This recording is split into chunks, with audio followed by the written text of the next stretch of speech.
Good afternoon, everybody, and welcome to the Expert Witness Show. Now, today I wanted to talk a little bit about how attorneys can determine whether or not a case is really worth fighting or whether it's one that perhaps they ought to try and settle. Because, as I've gone through and I've worked with different attorneys, one thing they always ask the expert is, do you work mainly for plaintiffs or mainly for defendants? And I found in my work that it tends to be about 50-50. And the reason is because sometimes manufacturers make mistakes and sometimes people just do really crazy things and end up getting hurt. And so today I wanted to talk a little bit about a time where a manufacturer perhaps could have done a better job. And then next time I've got a story about something crazy that somebody did that they ended up suing the manufacturer for, and it didn't end up going very well. All right, so today's story I want to tell you about a woman that we're going to call Deborah today. And Deborah had a daughter, and both she and her daughter loved to rodeo.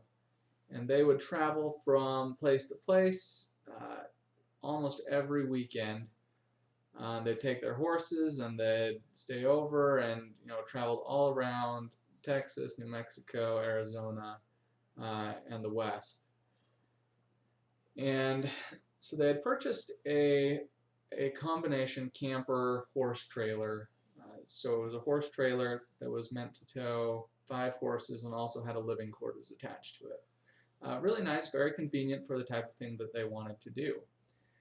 And as they had started using this trailer, they ended up getting a flat tire. And no big deal, that happens with trailers. And so they got it fixed and went on their way, and a month or two later they got another flat tire. And then another flat tire and another flat tire. And this just kept happening over and over, and they wondered a little bit, why are we getting so many flat tires? We feel like we're doing everything right. Um, but after the first 6 months, they had 5 or 6 flat tires. And then one day, as they were driving through Texas, they were traveling through a construction zone, so there wasn't a shoulder that they could pull off on. And again, bang, they got a flat tire. And with nowhere to pull over, they just had to keep driving. The tire, ground off, came completely off, and the rim was just rolling along the asphalt, creating sparks, and eventually ended up causing a fire in the median, and completely destroyed the tire, the rim, and the axle by the time they got it pulled over. Luckily, the fire was put out pretty quickly, and that didn't cause any damage. But when they took this trailer to the repair shop, as part of their standard operating procedures, the repair shop weighed the trailer and found that even with no horses, even with no water for the living quarters, this trailer still weighed 95% of the gross vehicle weight rating. It was a really heavy trailer. So the gross vehicle weight rating, as many people probably know, is the maximum that a trailer is supposed to weigh ever. You're not supposed to load it up so that it weighs more than the gross vehicle weight rating. And the GVWR on this particular trailer was 1,600 pounds, and the trailer, without any horses, without any water, pretty much completely empty, was 15,500 pounds. So the only way that you could actually use this trailer was to not put any horses in it, essentially, and still have it be under the GVWR. If you put a single horse in there, most horses weigh more than 500 pounds, and so that would exceed the GVWR. And so the trailer repair company said, this is an unsafe trailer, we are not going to fix it for you because it's unsafe and dangerous to have on the road.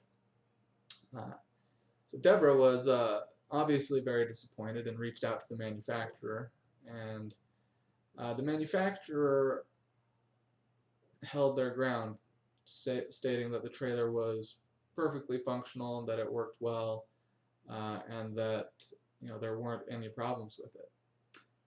So eventually, lawyers were brought into this. I mean, Deborah wasn't asking for a whole lot. She just wanted to have a trailer that she could use to get her horses and her daughter from place to place and a comfortable place to stay.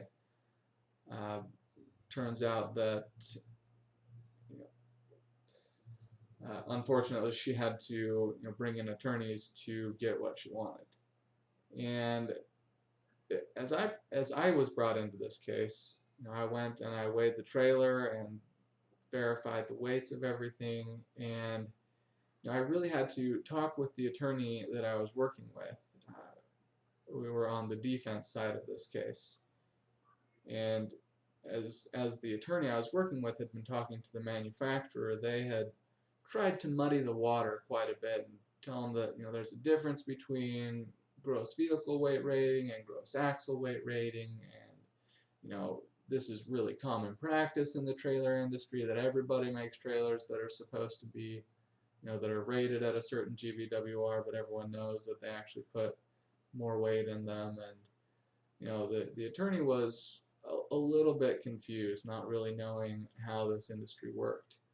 And so as I talked with him, I was able to explain what the actual rules were, what the laws were, what the consensus was in the industry, and that really there's not really anywhere to go with a case like that. If you can't use the trailer for what it was made for without breaking the law, without exceeding the gross vehicle weight rating, then that's a really bad situation. It's a very poor design, and I wouldn't have been able to testify any other way. And I told him that, and I was like, look, initially the issue was with the tires, and we talked about the tires.